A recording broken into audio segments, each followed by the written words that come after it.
So okay, అప్పుడు first crush అప్పుడు విషయం. ఇప్పటి వరకు ఇన్ని ప్రపోజల్స్లో ఎవరైనా అబ్బాయి గుర్తుండిపోయే అబ్బాయి ఉన్నారా? అందరూ చీప్ గా ప్రపోజ్ చేశారు, ఎందుకంటే అందరూ చాలా చీప్ గా ప్రపోజ్ చేశారు. నాకు ఏది నచ్చలేదు. అంటే అలా అని కాదు, కొంచెం ఫీల్ లేకుండా. అక్కడ చీప్ అంటే కాస్ట్ కాదండి, గుర్తుంచుకోండి. ఫీల్ అంటే లేదంట, ఫీల్ లేదు, ఏదో ఉంది. ఏదో ఫస్ట్ డేనే ఈ ఒక ఇప్పుడు ఐఫోన్ ఏదైనా వస్తే వెంటనే బుక్ చేద్దాం అన్నట్టు, వెంటనే ఎక్కడ మిస్ అయిపోతాయో అన్నట్టు ఏదో హడావిడిగా వచ్చి ఏదో రాసేసి కోసేసి ఇదేంటి థంబ్ ఇంప్రెషన్ పెట్టేసి ఏదో ఒక అప్లికేషన్ ఫామ్ లాగా ఇచ్చారు. చాలా ఏంటి ఇంత వైజాగ్ ఇంత దీన పరిస్థితిలో ఉందా? దీన పరిస్థితిలో ఇది మరీ టూ మచ్, మరి ఏమంటారు కరువు కాలం లాగా ఉంది కదా, వరదబాతి ఇలా చేస్తున్నారు ఏంటి? అలాగే అయింది అప్పుడు. సో అందుకని నువ్వు చెప్పారు కాలేజ్ నుంచి. నాకు తెలిసి ఇప్పుడు చూస్తే ఈ వీడియో వాళ్ళందరికీ ఏమైనా గుర్తొస్తుంది. మామూలుగా తిట్టుకోరు. కాలేజ్ నుంచి మా ఇల్లు చాలా దగ్గర ఉండేది, వాక్ ఫాలో అయ్యి రావటాలు అలా జరిగేవి. ఎంతమంది అబ్బాయిలు వెంట పడ్డారు మరి చెప్పలేదు? ఒకడు కూడా నా హైట్ లేడు, అందరూ నాకన్నా షార్టే. కనీసం బాగుంటుంది పెరుగుతా అనుకున్నారేమో పాపం వాళ్ళు, మీరు ఛాన్స్ ఇవ్వలేదు.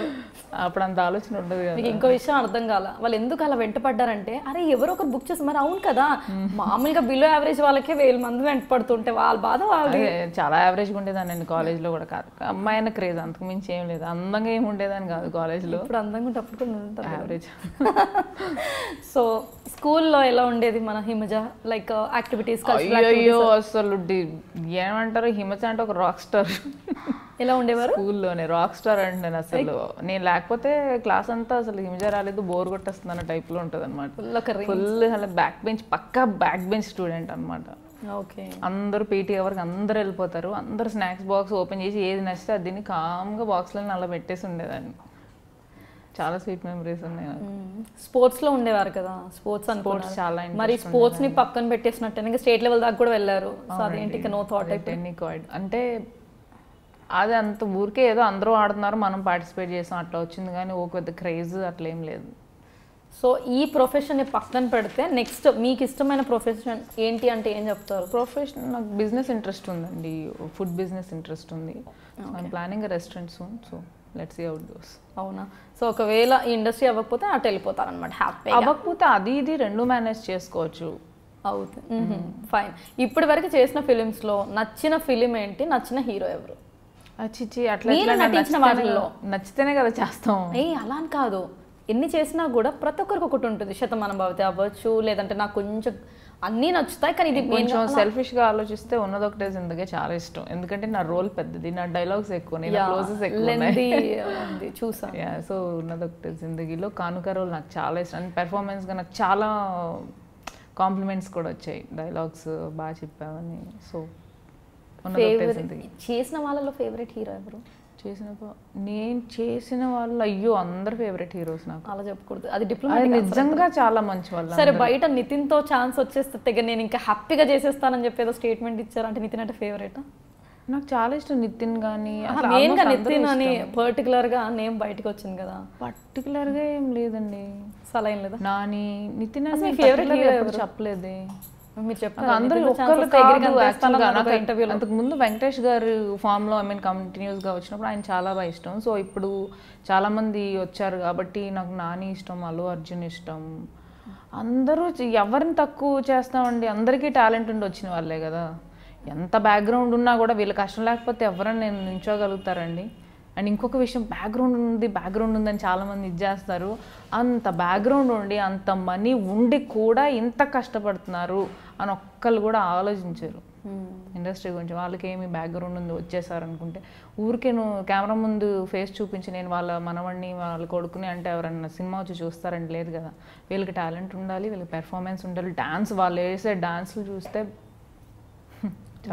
టాపిక్ వచ్చింది కాబట్టి చెప్తున్నాను. మీరు అనేది చాలా కరెక్ట్ అండి. ఎందుకంటే వాళ్ళకి ఎక్కడో వాళ్ళ అబ్బాయిలు వీళ్ళ అబ్బాయిలు అని లేదండి, వాళ్ళు అంతకంటే ఎక్కువ కష్టపడి ఇంకా కూడా ప్రూవ్ చేసుకుంటూనే ఉన్నారు వాళ్ళు. ఫర్ ఎగ్జాంపుల్ రామ్ చరణ్, అల్లు అర్జున్ చూడండి, వాళ్ళకి ఏం తక్కువ అండి ఇంత కష్టపడడానికి. సినిమా అంటే ఎంతమంది పొగుడతారో అంతమంది తిట్టుకుంటారు కూడా, ఎంతమంది పొగుడతారో అంతమంది వాళ్ళ మూడ్ని బట్టి తిట్టుకుంటారు. వాడేంటి ఫ్లాప్ వచ్చినప్పుడు ఏంట్రా ఇలాంటి సినిమా తీసాడు దానికి కూడా ప్రిపేర్ అయ్యే ఉంటారు. ఎంత స్ట్రాంగ్గా ఉండకపోతే ఎలా ఉంటారండి. ఎంట్రీలో మాత్రమే హెల్ప్ అవుతుందండి ఎవరు పిల్లోడు అనేది, ఆ తర్వాత టాలెంట్ లేకపోతే మాత్రం సో అది మాత్రం అందరూ ఒప్పుకోవాలి. ఇండస్ట్రీ నిలబడిందంటే చాలా మంది వాళ్ళు కూడా ఉన్నారు కాబట్టి. సీరియల్స్ నుంచి మూవీస్కి వచ్చేటప్పుడు చాలా మంది డిస్కరేజ్ చేశారని చెప్పేసి నెక్స్ట్ నువ్వే ఫంక్షన్లో మీరు చెప్పడం జరిగింది. ఎందుకు చేశారండి వాళ్ళు? ఎందుకు చేశారు అంటే మేబీ వాళ్ళు ఫీల్ అయి ఉంటారు. First of all as they are losing me, ఆ ఫీలింగ్లో అని ఉండొచ్చు. అండ్ ఎందుకు అంటే సినిమా ఫీల్డ్ అంత నమ్మకమైంది కాదు కదా, ఇది పోద్ది అది పోద్ది, అప్పుడు ఏది ఉండదు. నా గురించి కేర్ చేసి మాట్లాడిన మాటలు యాక్చువల్గా అవి ఏంటంటే నాకు డిస్కరేజింగ్గానే అనిపిస్తుంది. నా మైండ్లో నేను వెళ్ళాలి అన్నప్పుడు మిగతా వాళ్ళు ఎవరైతే ఆపుతారో నన్ను డిస్కరేజ్ చేసినట్టే ఫీల్ అవుతుంది. తర్వాత ఆలోచిస్తే వాళ్ళు నా మంచి కోసం ఆలోచించి చెప్పిన మాటలే అవి. వాళ్ళ మెంటాలిటీ అట్లుంది, వాళ్ళ స్టాండర్డ్స్ అంతవరకు తిను సెటిల్ కాలేదు, సర్వైవ్ అవ్వలేదు మూవీస్లో అని అనుకున్నారు కాబట్టి అలా ఫీల్ అయ్యారు అంతే. ఓకే. చరణ్ గారితో బోయపాటి గారి సినిమాల్లో కూడా మీరు నటిస్తున్నారండి. సో ఆ పెద్ద పెద్ద ఫిలిమ్స్లో చాలా మంచి ఆఫర్స్ వస్తున్నాయి. సో చాలా చూజీగా ఉన్నట్టున్నారు కదా, సో ఎలా ఉందండి ఆ ఫీలింగ్? చాలా బాగుందండి, చాలా బాగుంది. నెక్స్ట్ మూవీ బోయపాటి గారితో ఒకరోజు షూట్ అయింది, దట్టు ముహూర్తం షాట్ కోసం ఒక సీన్ చేశారు. స్నేహ గారు, నేను, అందరు కాంబినేషన్ ఉండింది. రామ్ చరణ్ గారు పూజ కోసం యాక్చువల్గా వచ్చారు, ఇట్లా రంగస్థలం గెటప్తో వచ్చారు. హాయ్ అండి గుర్తున్నానా నేను ధృవాలు వచ్చేసానంటే పైనుంచి కిందకు ఒకసారి చూసారు, ఎందుకంటే గెటప్ వేరు, శారీలో ఉన్నాను.